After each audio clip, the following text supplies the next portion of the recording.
My mother, Margaret, tapped her glass with a soft smile that said more than words ever could.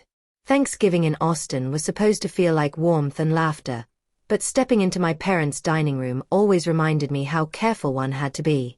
The scent of roasted turkey, cinnamon, and pumpkin pie filled the air, yet it carried a subtle tension, the kind that makes your chest tighten. Harper's wedding was just perfect this year, she announced, her voice bright enough to echo off the walls. She looked at me expectantly. So, Nora, when's yours? The question hung in the air, a blade disguised in holiday cheer. A few distant cousins chuckled politely. My father, Thomas, kept slicing turkey like it was life or death, eyes down, trying to ignore the tension he helped create. Harper didn't say a word. She just watched me, like she always did, calculating, guarded. I placed my fork down slowly, deliberately. I already had mine, I said, keeping my voice calm. You got invitations. Suddenly, the room went silent. It wasn't the quiet that comes naturally when someone's thinking. It was sharp, deliberate, almost painful. Even the tick of the wall clock seemed louder. My dad's fork paused mid-air. He leaned forward, whispering almost to himself. We never got them. I reached into my bag. The moment I pulled out the tracking receipts, a memory flood hit me. My family had always loved control, symmetry, perfection. And in every story, every milestone they boasted about, Harper was the center. I had long accepted my role, the one who quietly faded into the background. Growing up, I never saw it as cruelty, just the way the world worked in my family. One shone, one made room.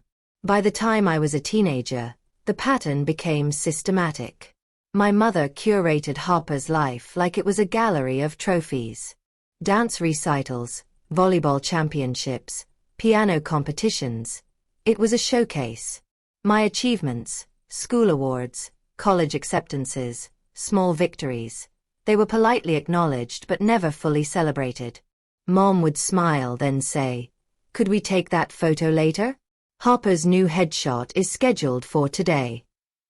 I learned to adapt.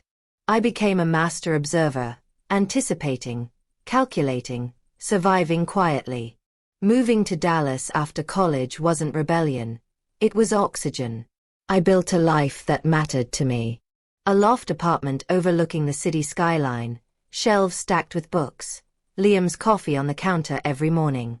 My work as an urban planner wasn't glamorous in their eyes, but it made sense to me. And Liam, he saw me. Really saw me. Not the quiet shadow my family expected, but the person I actually was. His family noticed me, too. When his mother, Janet, hugged me for the first time, it wasn't perfunctory. She held me warm and certain, asking questions about my work, remembering details. His father, Gary, didn't just nod politely. He remembered names, stories, dates. The authenticity was foreign and intoxicating. So when Liam proposed on a drizzly April morning by Lady Bird Lake, I said yes without hesitation. We wanted a small ceremony, a historic chapel, a handful of people who truly mattered, everything simple and genuine. The only thing I held on to stubbornly was hope. Hope that my parents, maybe even Harper, would show up. That maybe, for once, they would choose me. I designed the invitations myself, printed them early, and sent them via certified mail, signature required. I triple-checked addresses, refreshed tracking numbers like a ritual. When all showed as delivered, I allowed myself a small sigh of relief. Weeks passed. No calls. No texts. Not even the faintest acknowledgement in the family group chat. I told myself stories to avoid facing the truth. Maybe they misplaced the mail. Maybe they were planning a surprise. But deep down, I knew someone had gone out of their way to intercept them. Thanksgiving arrived, and the silence after the wedding felt like it had seeped into every corner of my life. I debated staying home. Pretending to skip the holiday would have been easy. But I decided to face it, carrying the truth with me, Not anger, not revenge. Just clarity. The house looked perfect, as it always did. White tablecloth, polished silver, candles flickering like props in a magazine spread. Harper stood near the fireplace, posing for photos. Her husband adjusted her hair carefully, framing the moment like it was for social media. My mother bustled around the kitchen, narrating every detail of Harper's September wedding to anyone with an earshot. My father poured wine mechanically, eyes tired but attentive to the story of perfection. Not one person asked how I had been. Not one acknowledged the wedding they never attended. I took my seat across from Harper. She didn't look at me. Silence had always been her armor, and she wore it well. Dinner began with the usual recitations of Harper's achievements, guest list, venues, decorations, all the things my family loved to highlight. Every sentence was a reminder of what they prioritized. Then my mother tapped her glass. Harper's wedding was amazing, she said again, smiling at the table. So, Nora, when's yours? The jab hit differently this time. I didn't flinch. I placed my fork down gently. I already had mine, I said. The pause that followed was immediate, like someone had pulled the air out of the room. Then I added, you got invitations. Forks froze. Eyes widened. My mother's smile faltered. My father blinked, unsure of what he had just heard. Harper's face remained still, a perfect mask, but one I knew well enough to read. She understood exactly where this was going. My father's voice was careful, tentative. We never got any invitations. I didn't move. Didn't flinch. I reached into my bag and placed my phone on the table. The screen lit up, reflecting in the polished silverware and flickering candlelight. Every pair of eyes locked onto it. This is the line I never drew before, I said softly. The moment I stop letting myself be rewritten. I tapped the screen to open the tracking receipts. 4 packages. 4 signatures. All confirmed, delivered. I zoomed into the first one. The signature curled confidently across the bottom. Harper. I felt my throat tighten. She hadn't forgotten. She hadn't misplaced them. She had intercepted them. My own sister had made sure nobody saw my wedding. Liam touched my arm gently. Nora, what do you want to do? I didn't answer right away. Anger would have been easier. Rage would have made sense. But the feeling that washed over me was older, sharper, familiar. The ache of being unseen by the people you love most. I remembered childhood, growing up in this very house, watching Harper take center stage while I quietly took notes on what to say, how to behave, how to survive. My mother curated every detail of Harper's life like an exhibit in a museum. I had always adapted. I had survived quietly. But now, I didn't have to survive quietly anymore. Thanksgiving was approaching, and I almost stayed home. Letting them pretend I didn't exist would have been simple. But pretending had built this silence, this wall between us. I chose to go, to carry the truth with me, and let it land however it would. The house looked perfect, pristine as always. Harper posed near the fireplace for photos, her husband fussing over her hair like they were preparing for a magazine shoot.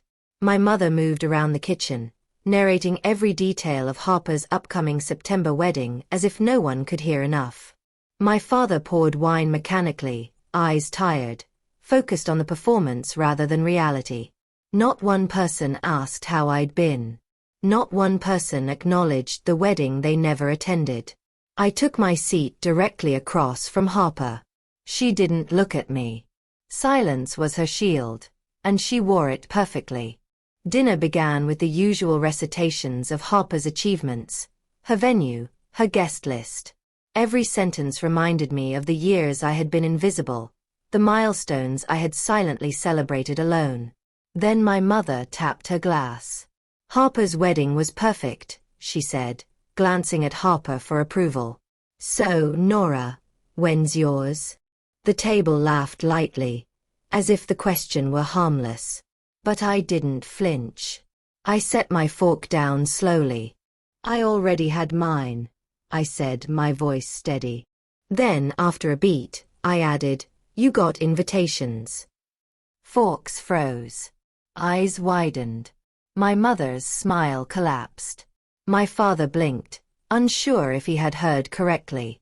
Harper didn't move, didn't blink. That stillness told me everything. She knew exactly where this was going, and she couldn't stop it. I didn't raise my voice. I didn't need to. Silence is sometimes louder than any accusation. Let's check the logs, Liam said quietly. He pulled up the family email account on my phone and navigated to the tracking history of the wedding announcements. It was all there. One email opened, immediately deleted, never seen by anyone else. The timestamp matched the week I sent the invitations. It wasn't a mistake. It wasn't forgetfulness. Someone went out of their way to hide my wedding from my own family. The room felt smaller, heavier, each second stretching impossibly long. My mother's hand froze mid-air. My father leaned forward, squinting at the screen. Harper's eyes were fixed on the table, a careful mask hiding the smallest flicker of recognition. I tilted the phone toward the entire table. April 12th. 4 packages delivered. All signed for. By Harper. Margaret gasped softly, her hand covering her mouth. Thomas leaned closer, as if proximity could make the truth disappear. Harper's composure didn't falter. Not a twitch. Not a blink. Just silence, calculated, defensive. I could feel the pulse in my fingertips, but my voice remained calm. All intercepted, I said. My mother shook her head rapidly. No. Harper would never. Stop, I said gently, firmly. Stop telling me what she wouldn't do. Look at what actually happened. The air around the table shifted.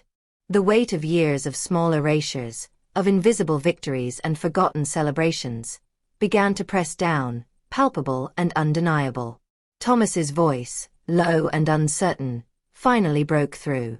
Harper, did you sign for these? Harper blinked rapidly, like she was rebooting her face, trying to generate a plausible story. I don't remember. Maybe I grabbed the mail.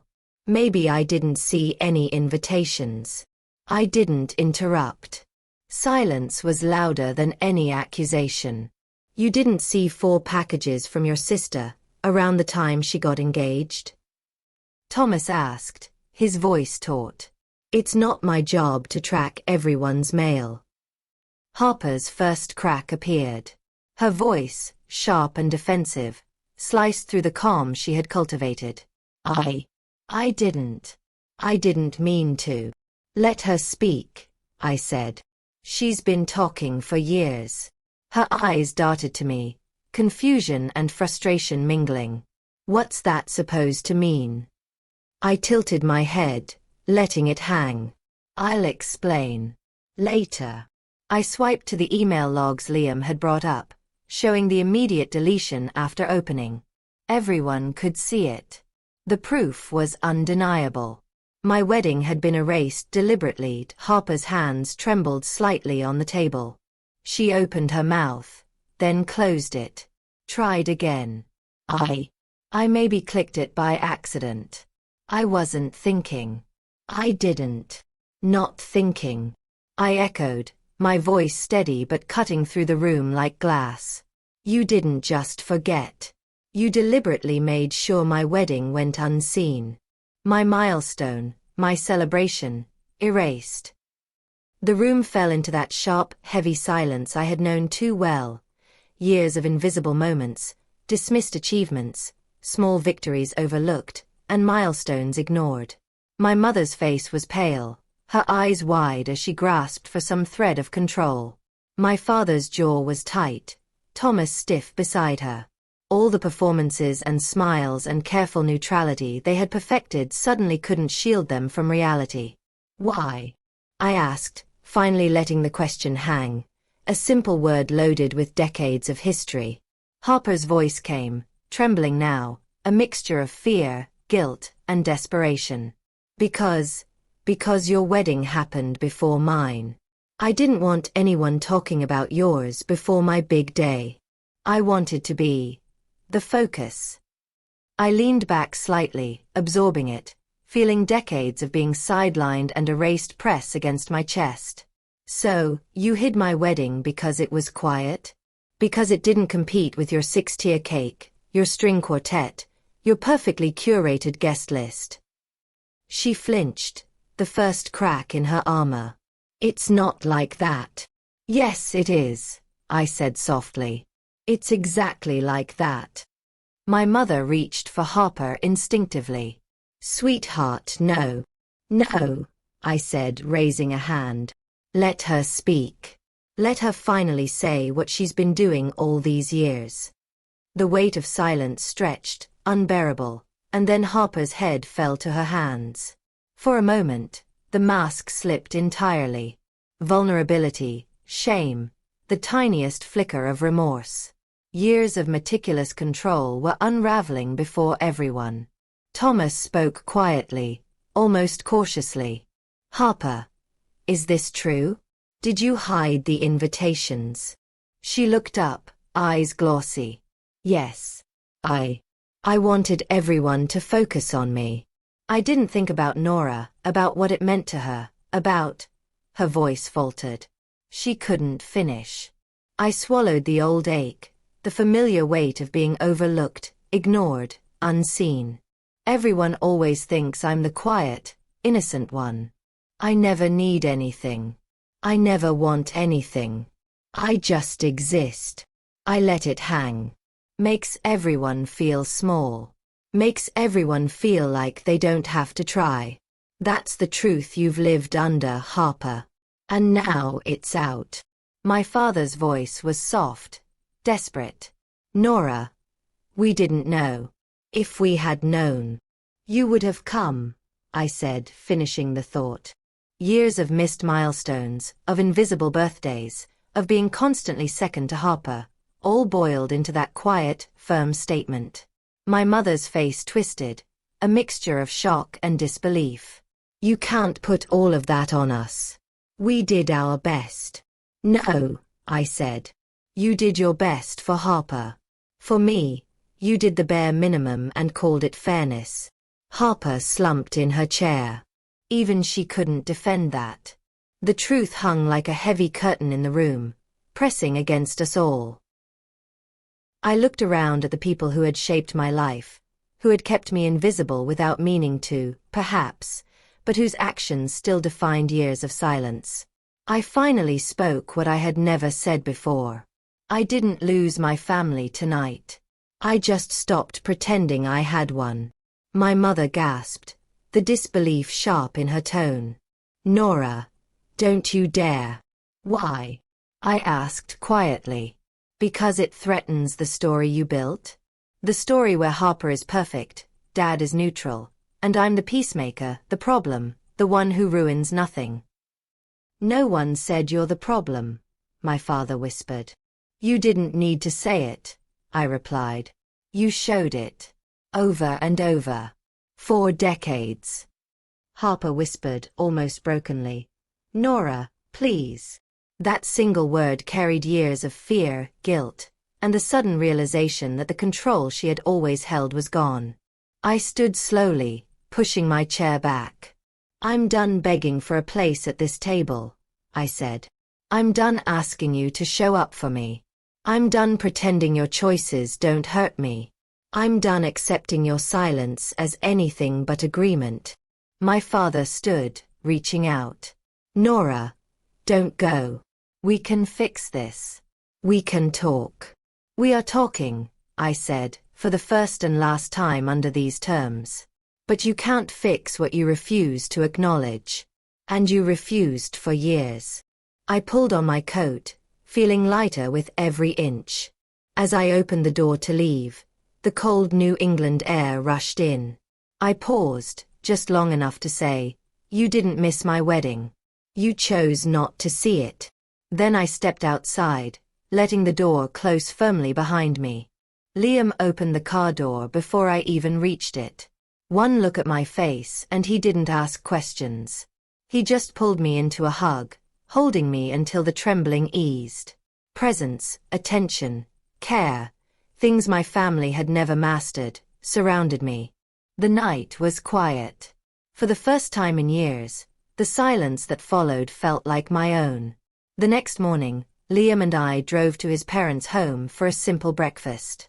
No ceremony, no pretense, just warm sunlight spilling into the kitchen, the smell of fresh coffee, and pancakes sizzling on the griddle. Helen and Robert didn't need me to impress them or perform for their approval. They asked about my research, about the environmental project I'd been leading, about the little details I'd shared months ago. And when I answered, they remembered. Every detail, every effort, every success. It struck me then, family wasn't about bloodlines, or tradition, or curated appearances. It was about presence, acknowledgement, and care.